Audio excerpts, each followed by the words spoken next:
How did you find the money to make the film? Well, I did not find the money.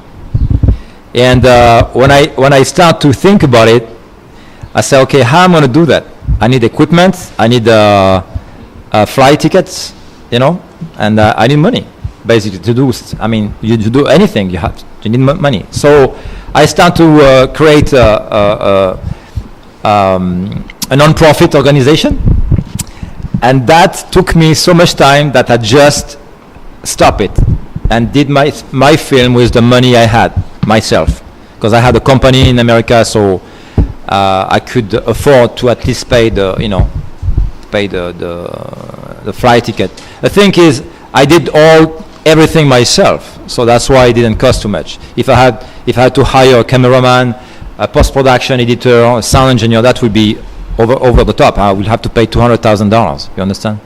So finding the money was more complicated than doing the film myself. That's why.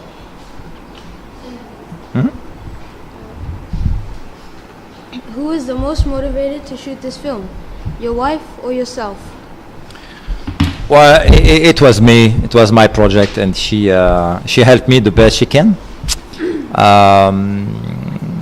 She was supporting me, okay, but I decided to do that, you know, because I had the skill. Actually, you know, this is very interesting. I'm going to tell you something. If you are in my position, you see something, you want to make a change. Are you really going to talk to everybody on the planet? How are you going to do that? Are you going to create like a group of people and it's going to take forever? So that's why I did a film. I guess I don't have to say the same thing over and over again. So it was like, okay, cool, I do a film and then now it's on the internet. How many animals did you save? I don't know, maybe millions. Yeah, you know, here's the thing, the beauty of doing something about it is, well, people stop doing something. I mean, the film had been seen probably by, I don't know, 2.5 million people in the world right now, and a good quantity of them stop buying plastic, you know. At least just this action will make a tremendous change on the earth. Just stop buying plastic. And I know sometimes it's complicated. I know the next question. It's complicated sometimes, and sometimes you can't. You just can't. So what do you do in exchange of that?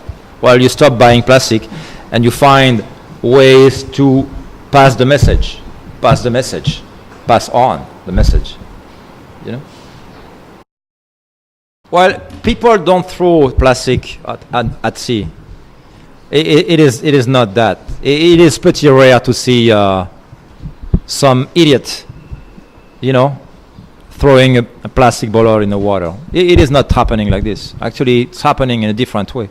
It's happening by people leaving the trash, you know, on the street, you know, or in the land because they think it's okay, it's going to stay there, or just recycling, you know. The problem for recycling, it's a false solution. Recycling, it is not the solution.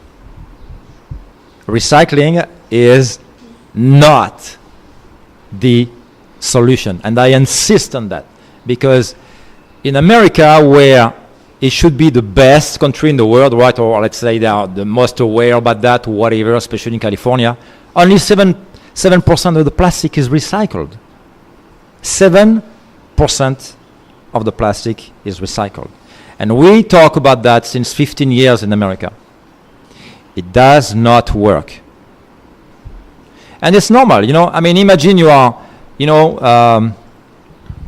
how you say that? Vacuuming your living room, right? And somebody is putting bags and bags and bags of dust in the same time in your living room. How you will be able to keep up to clean your living room, right? Well, the same with plastic. You see the concept? So we have to stop it at the source. Stop people who are producing plastic. For now, I'm talking about the single-use plastic. What we call single-use is forks, knives, cups, styrofoam cups, you name it, you know, water bottles. You know, the water bottles, it's another complete topic about the full scam of the plastic and how the water is sold to the people. You know, we can talk about it later, but maybe another discussion. Do you often use plastic yourself? Well, honestly, I reduce my plastic consumption by probably 97%.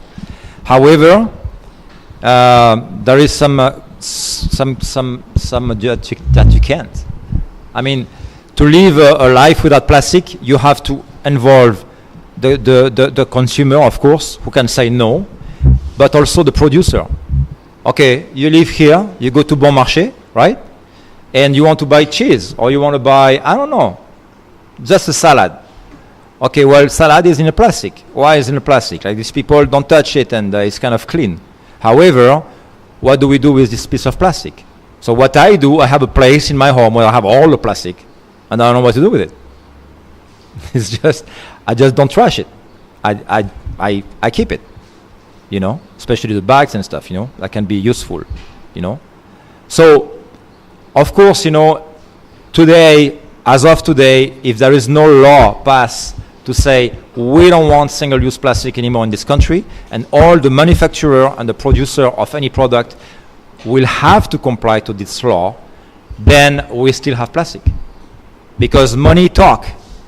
You know, people who have a company and they sell water, you know, it's less expensive for them to sell water into the plastic. So it's like, you know, a problem of making money and being affordable for people as well. So, you know, it's like the economy problem. You understand?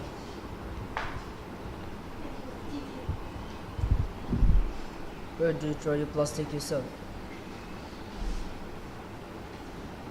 No.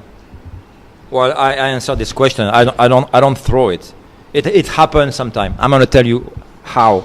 When you're on the plane, that pisses me off actually, and I cannot yell at people, because on the plane, if you yell, they're going to arrest you, you know, especially in America. And you have to be aware of that, because they are all crazy about somebody crazy on the plane. So you cannot say anything. And so they actually give you a bottle of water.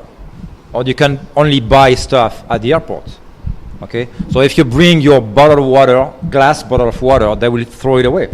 Okay? So that's a situation where you don't have any other choices. Now, a film can change that, or the people can change that. And I'm going to tell you something else. You are the one who can make a change. If you think you cannot make a change, you are wrong. Everybody have a voice, and if you think your voice is small, change your mind. Everybody can have a voice to change things around for the better, for a better world, and for a better future for your kids. Now, you know, we are old. You guys, you want to make a living in this place, and the best possible. And unfortunately, it was our responsibility, but we failed. We failed. And now it's for you to succeed. And if we can help you to succeed, that would be great. I will do whatever I can to help people to change that. And if we can change this country, that will be a great, let's say, setup or example for the rest of the world. Vanuatu free of plastic. Boom. Vanuatu want to say a paradise. Yeah, great. That would be a good start, no?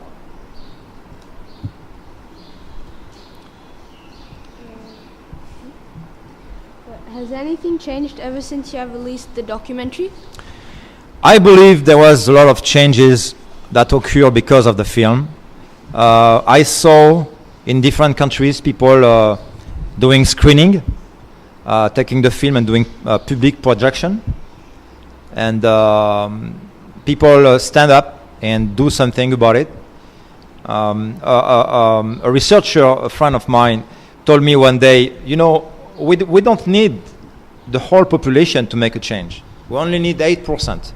She did, I don't know how she did the calculation, but she came up with this number that we can make a change. We don't need everybody on board.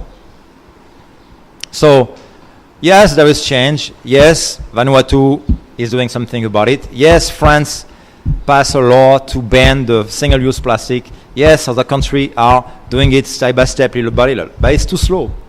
It is too slow. We should have done that 10 years ago. It is too slow.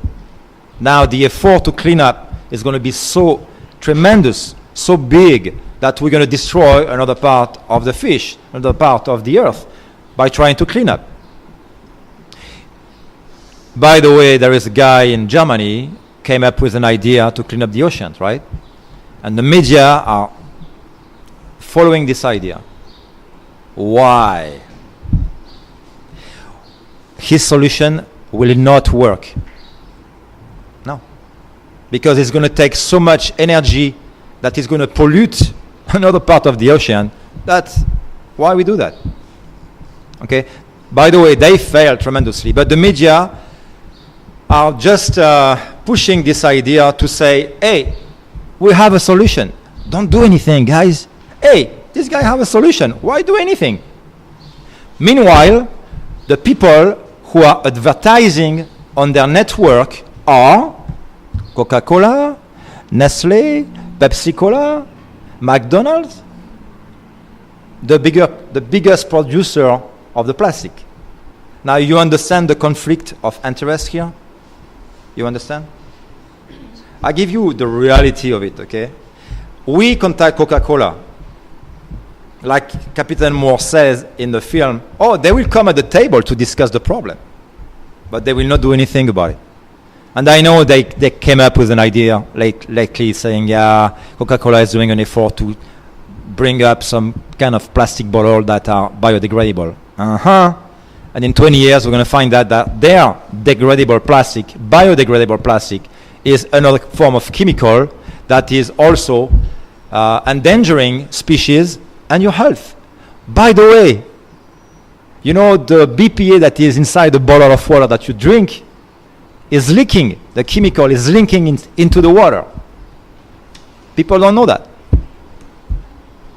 So meaning you are getting poison a little by little. It's not going to kill you tomorrow. Okay, believe me, you will be tomorrow alive. But after 20 years, 30 years, you start to have a health problem. You know, actually, the BPA is an endocrine disruptor, which means that you will have a hormonal problem later on because it's have the tendency to create that. And I'm not a doctor, but I interview so many people, doctors, experts, researchers about it, that they all say the same thing. And nobody seems to care about it.